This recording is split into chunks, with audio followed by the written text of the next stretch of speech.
ao ensino das Sagradas Escrituras.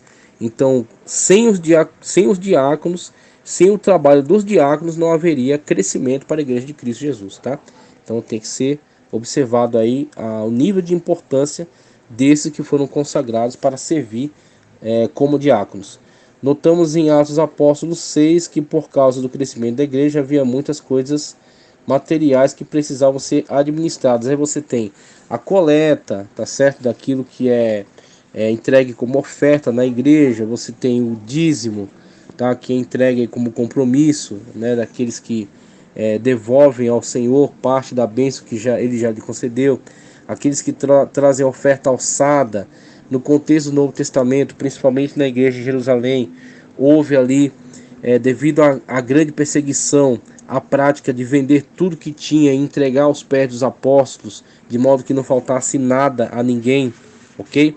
Então você tem ali uma situação bastante interessante e bastante complicada, porque se não houver pessoas responsáveis e tementes a Deus para gerir toda aquela situação, rapidamente se desencadearia para uma grande confusão, trazendo aí desentendimento, trazendo divisão à igreja desde o início. Então você tem esses homens e mulheres de Deus que foram incumbidos de tarefa fundamental, que é trazer essa gestão sobre essas questões materiais da congregação, para que o ensino fosse ministrado sem qualquer tipo de impedimento, sem qualquer tipo de problema, tá? Ministério geral e profético fala acerca de apóstolos, profetas e mestres. Esse é o ministério geral e profético, tá? Então você tem aqueles que estão incumbidos da palavra, que comunicam a verdade de Cristo Jesus por essas vias, tá? O apóstolo que leva o evangelho, a mensagem de salvação, tá certo? Abre caminho ali para que a igreja seja plantada, tá certo? Então é aquele que vai levar a preciosa semente, abrindo a terra para que ela viesse a ser plantada ali naquele lugar. Os profetas que são na instrumentalidade de Deus, a voz de Deus entre nós, trazendo repreensão, trazendo fortalecimento, trazendo consolo, conforto, para que nós possamos prosseguir nessa caminhada. E os mestres que se aprofundam aí na verdade das Sagradas Escrituras e descortinam tudo isso diante da igreja, empregando todo o seu talento, empregando toda a sua dedicação, todo o seu tempo, todo o seu preparo, submetendo tudo isso à inspiração do Espírito Santo de Deus, para que o utilize, né, use de sua pessoa como instrumento de esclarecimento para as verdades bíblicas, trabalhando numa questão apologética, trabalhando numa questão doutrinária, trabalhando aí esclarecendo as Sagradas Escrituras. Então está aí o mestre que se apresenta aí como um servo para a Igreja de Cristo, que comunica, né, que esclarece essas verdades da palavra de Deus. Ministério local e prático, você fala acerca de presbíteros ou anciãos, aos quais foi dado o título de bispos e às vezes pastores, e também diáconos. Então essa uso intercambiável de bispos, pastores e presbíteros, porque estão ligados a essa gestão sobre a igreja local, no sentido da administração das vidas, tá certo? Do aconselhamento, da exortação, do ensino, ok? E os diáconos administrando uma questão muito mais prática, ok? Então os bispos, pastores e presbíteros numa questão muito mais eclesiástica, numa questão, vamos dizer assim, mais espiritual, ok? Administrando as vidas a partir deste ponto, dessa questão da sua vida cristã, né, do bom andamento da sua vida cristã, nesse nível de espiritualidade, e os diáconos numa questão muito mais prática, gerindo, administrando as questões práticas da congregação.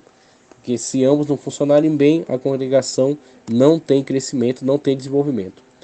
O poder da Igreja de Jesus Cristo, que ele aborda aqui na página 67. Veja, o poder da Igreja de Jesus Cristo. Veja, é um poder para ser exercido espiritualmente, sem envolver o poder emanado do Estado. Agora, para se chegar a essa noção, foi caminhada, viu?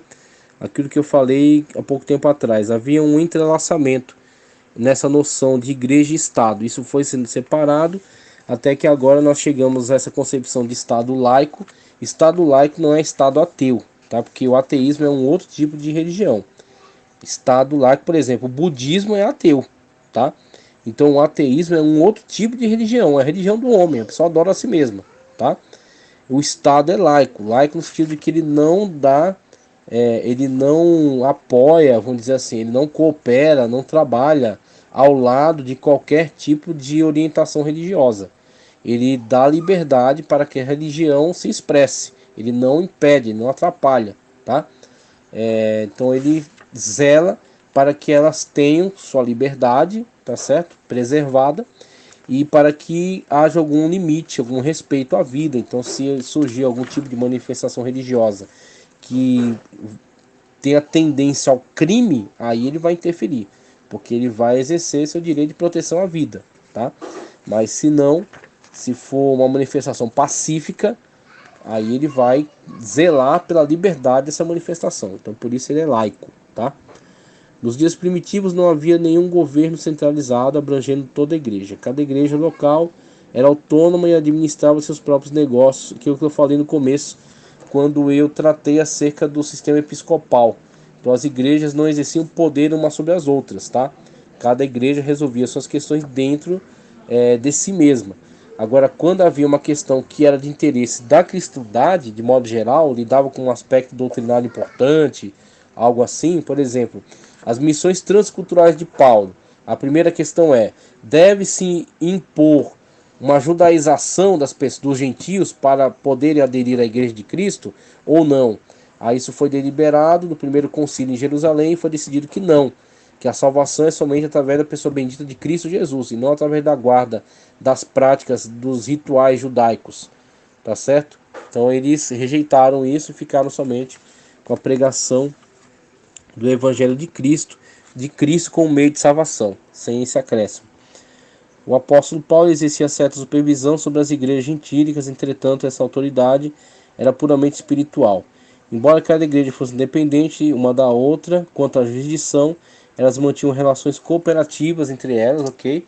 Você pode ver a grande coleta que Paulo reuniu para levar para os pobres de Jerusalém. Foi uma forma de Paulo, que tinha essa autoridade, requerer dos cristãos dessas igrejas um envolvimento, uma participação. Eles atenderam a isso e levantaram uma grande coleta para enviar para os pobres em Jerusalém. Então você vê a igreja participando de uma forma mais coletiva, mais geral, né? Diferentes igrejas. Nos séculos primitivos, as igrejas locais, embora nunca lhes faltasse o sentimento de pertencimento a um só corpo, eram comunidades independentes, ok. Então você tinha apenas essa união fraternal chamada koinonia, tá? Essa união pela comunhão e não pelo governo, pelo autoritarismo. Os católicos romanos pregam que a igreja está acima da Bíblia. Então a mentalidade católica é que a instituição, tá? Então isso ficou muito marcado na história do catolicismo, quando isso começou a se manifestar, deu origem a essa chamada Igreja Católica Apostólica Romana, que é diferente da igreja cristã da antiguidade. Então existe essa diferença muito marcante, principalmente nesse desejo da Igreja Católica Apostólica de Roma de se sobrepor a todas as demais igrejas como líder de todas elas através da figura do Papa, ok? Então ela se arroga, essa instituição se arroga ser a igreja que está acima de todas as demais, em cujo trono está sentado aquele que é o vigário de Deus na terra, tá? O substituto de Deus na terra, que chama a si mesmo de Pontifex, ou de Pontífice, ou a ponte entre os homens e Deus. Então não seria mais Cristo, sim ele, tá? Um intermediador entre Deus e os homens, uma vez que ele é a ponte, né? Ele é o Pontífice. Então você tem essa igreja nessa mentalidade, que entende que eles é que inventaram a Bíblia. Então se eles criaram a Bíblia, eles a modificam, eles tiram coisas dela, eles acrescentam, porque a mentalidade deles é essa, ok? Então a mentalidade completamente distorcida, uma vez que a Sagrada Escritura ela antecede até a realidade da nova aliança, uma vez que Cristo Jesus viveu na antiga aliança, pregou a palavra de Deus, afirmou que não cairá um jota ou um tio sem que tudo se cumpra, e a igreja primitiva evangelizou utilizando-se, valendo-se de todo o texto da antiga aliança. E a nova aliança, ela nasce em continuidade a essa antiga aliança. O Novo Testamento é continuidade do Antigo Testamento, ok? Então ele antecede a igreja, sim, ok? Nesse sentido. Ele antecede a igreja nesse sentido, no sentido de que ele está presente desde antes,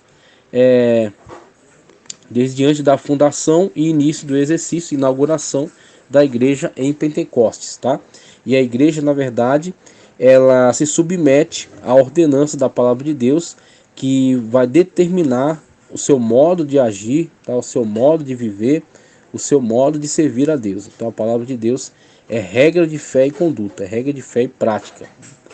Ele, na página 69, afirma: os protestantes creem em toda a Escritura Sagrada e o poder otorgado à Igreja de Cristo é apenas espiritual. A Igreja é uma parte ou uma preliminar do reino de Deus. A autoridade da Igreja não está acima da Escritura, e sim está submisso à autoridade da Palavra de Deus. Existem inúmeras diferenças entre as duas igrejas. Isso pode ser observado nas ordenanças, nos ritos, nos sacramentos, na hierarquia e nos dogmas. O poder dado à igreja é exclusivamente espiritual, sem envolver leis, códigos, constituições ou dogmas humanos. Podemos observar isso na própria história. Inclusive, quando fala acerca de poder da igreja, existem alguns movimentos, tá, da atualidade que buscam esse empoderamento da igreja acima dos ditames, acima das diretrizes da Sagrada Escritura, tá? Então existe aí os movimentos que buscam algum tipo de poder que dê a eles autoridade tal que eles possam constituir para si mesmos aquilo que eles chamam de determinações proféticas que estão lado a lado com as Sagradas Escrituras, ou que em muitas situações está acima delas. Mas você vê que sempre que alguém adentra por esse tipo de comportamento, ele descamba para um comportamento sectário. Ele se torna uma seita. Assim, a Igreja Adventista do Sétimo Dia coloca ao lado da Bíblia os livros de Ellen G. White e chama ela de espírito de profecia. E requer para aqueles que vão ser batizados que tenham lido pelo menos algum livro de Ellen G. White. Tá? E Ellen G. White traz para dentro da igreja diversas heresias. Então, por exemplo, o juiz investigativo, tá certo? A guarda do sábado, que nem foi tanto ela que apoiou, mas ela endossou posteriormente. Então, diversas heresias que são trazidas para dentro da igreja devido à má influência desses que querem se arrogar, ter um poder tal que possa se comparar ao poder das Sagradas Escrituras, né, certo? A autoridade de Deus sobre a igreja. Então, eles querem tomar para si esse poder, né? O testemunho de Jeová com o seu corpo diretor, acreditando em tudo que eles dizem, mesmo que eles se contradigam, ok? Um anjo chamado Moroni, que revelou a Joseph Smith, e este traduziu algumas pedras, algumas tábuas de ouro que foram deixadas por este anjo, e ele constituiu esse chamado Livro de Mórmon, que agrega aí também um monte de heresias a esta igreja. Então você tem esta igreja que tem uma estrutura herética espantosa, terrível, tá certo? Assustadora, devido a essas más influências. Então nós sempre temos que ter esse cuidado de ter o respeito pela autoridade das Sagradas Escrituras, tá certo? Para determinar a nossa forma correta de agir diante de Deus. Como é que nós vamos nos conduzir doutrinariamente, como é que nós vamos nos conduzir com relação ao comportamento, a santificação, ok? Diante de Deus, através da revelação das Sagradas Escrituras. Então isso é importante que a igreja constantemente tenha esse respeito pela revelação que desce da parte de Deus para nós. Disciplinas na igreja, ele vai citar na página 70. A disciplina deve ser aplicada da seguinte forma: deve ser aplicada por homens cheios do Espírito Santo, experimentados na escola do amor, deve ser aplicada por homens prudentes, deve ser aplicada por homens cheios de amor, deve ser aplicada com o propósito de ganhar o faltoso. Olha o propósito. O propósito não é arrebentar o faltoso, não é excluir o faltoso, é ganhar, tá certo? É para trazê-lo de volta para a comunhão diante da igreja de Cristo, a comunhão com Deus diante da igreja de Cristo. Deve ser aplicada com apelo à reconciliação, deve ser aplicada com moderação, deve ser aplicada com isenção de ânimo, sem parcialidade, deve ser aplicada com justiça e deve ser aplicada com compaixão. Então temos aqui a enumeração dessas características corretas para a aplicação da disciplina. A disciplina geralmente ela traz uma conotação negativa, mas na verdade ela tem uma conotação muito mais positiva, porque disciplina é ordem, tá? Disciplina não é só quando a pessoa cai em pecado e alguém vai lá e descobre que ela está em pecado e coloca ela à parte de certas atividades, como por exemplo pregação, ensino, direção sobre alguma congregação, e ela fica ali sentada, exposta, tá certo? Sendo ridicularizada, sendo criticada. Então isso não é disciplina, ok? Disciplina é, primeiro, ordem. Então tudo tem uma forma correta de se fazer, e a forma correta é aquilo que foi designado pelo próprio Deus através da sua palavra. Então aquilo que agrada a Deus, na forma como Deus estabeleceu. Então essa é a forma correta. Então a partir dessa conceituação, nós temos a disciplina, a forma correta de agir, a maneira ortodoxa de se viver, ok? Então como ser um pastor de uma forma correta, como ser um presbítero, um diácono, um cooperador local, um cristão da forma correta. Então, a partir do entendimento da forma bíblica de se viver, tudo aquilo que foge desta forma correta, essa forma ortodoxa, que desvia-se disso, deve ser corrigido. Desde o menor desvio até o maior deles, deve ser corrigido. E a correção disso é feita através de uma disciplina. Então, pessoas com essas características, conforme foi apontado aqui, munidos da palavra de Deus, porque tudo que é feito tem que ser de acordo com a palavra de Deus, vão requerer que essa pessoa corrija seu comportamento, ok? E muitas das vezes no processo de correção, para que a pessoa testifique que de fato ela concorda com a correção e corrigiu sua rota, ela é colocada sob observação, não para ser humilhada, mas para que ela tenha oportunidade de dar sinais de que corrigiu a sua forma de viver, de que corrigiu seu comportamento. Apresente-se diante da igreja humildemente, tendo corrigido seus erros, e seja reintegrado às suas funções, ok? Então temos aí a disciplina, a forma correta como deve ser aplicada em amor para a correção e para a restauração de vidas.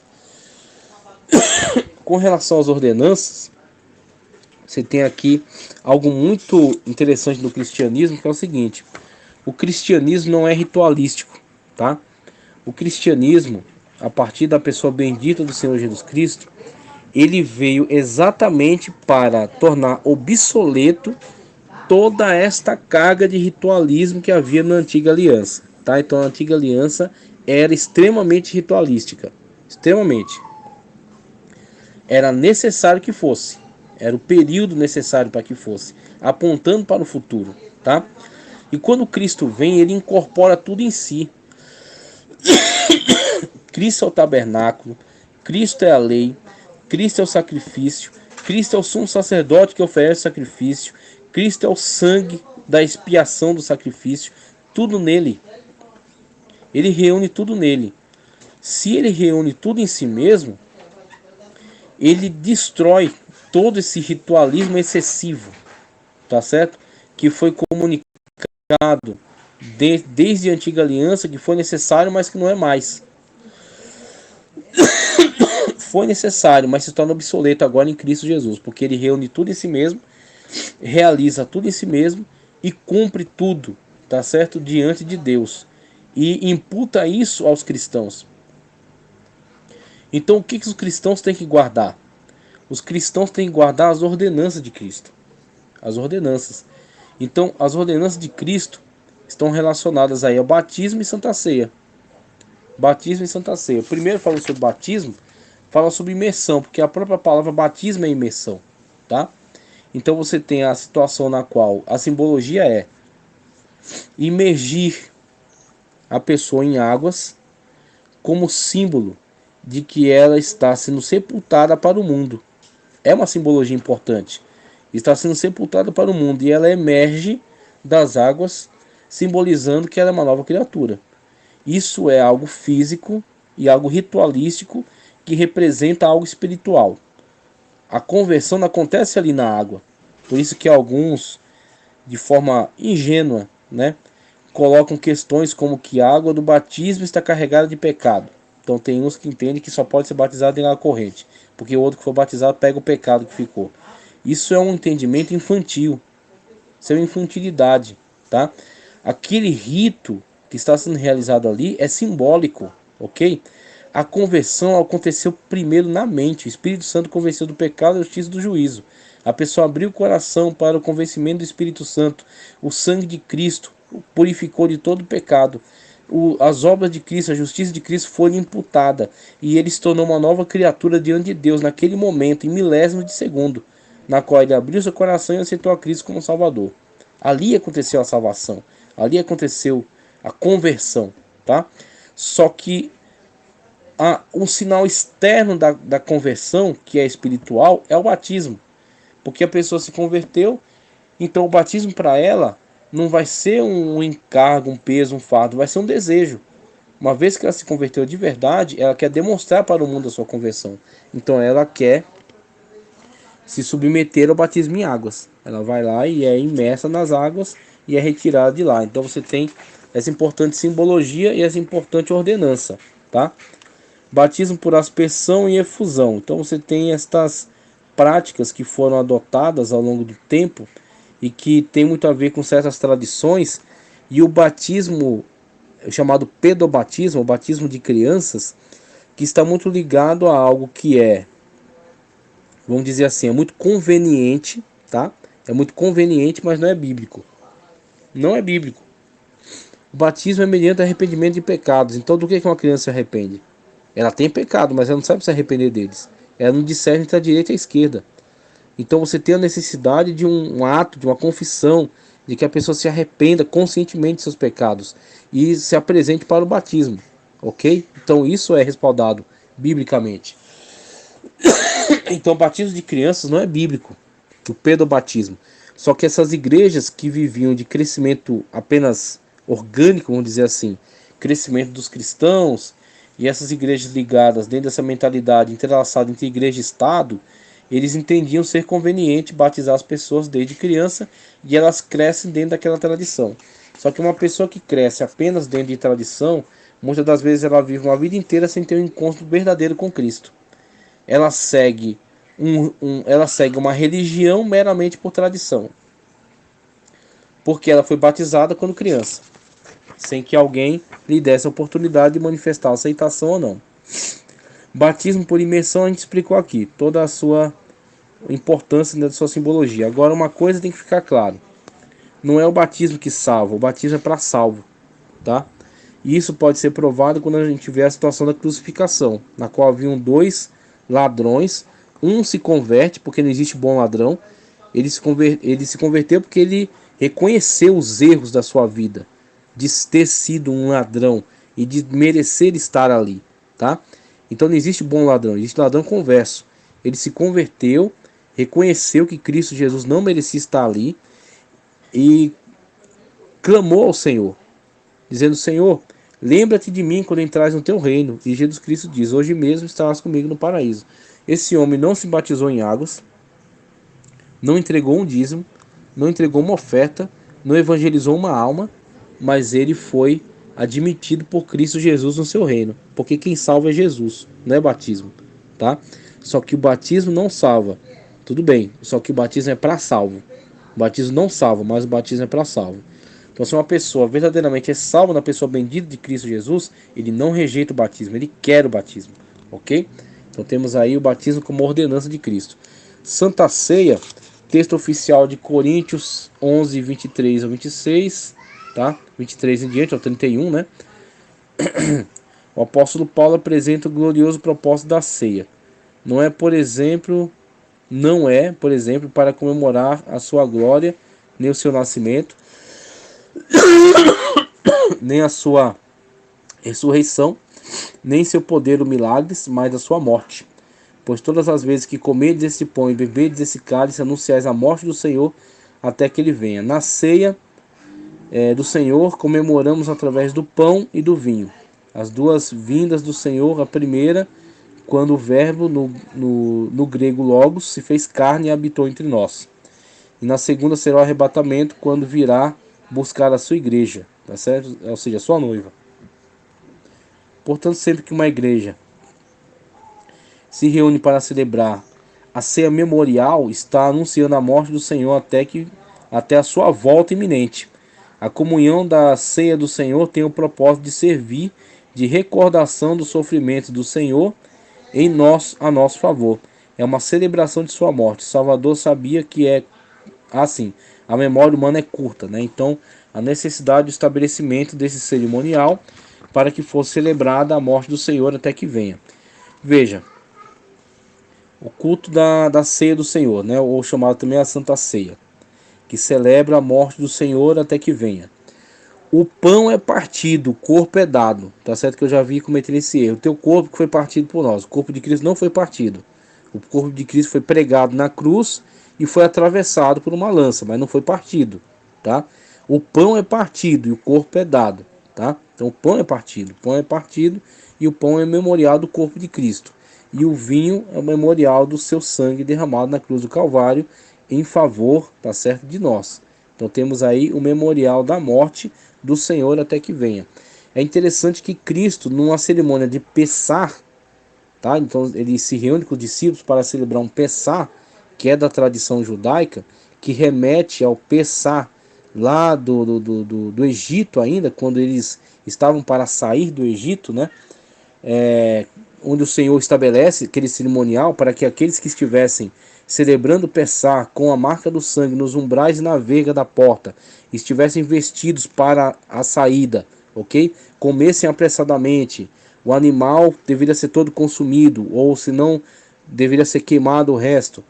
Tudo aquilo celebrando a saída do Egito, ok?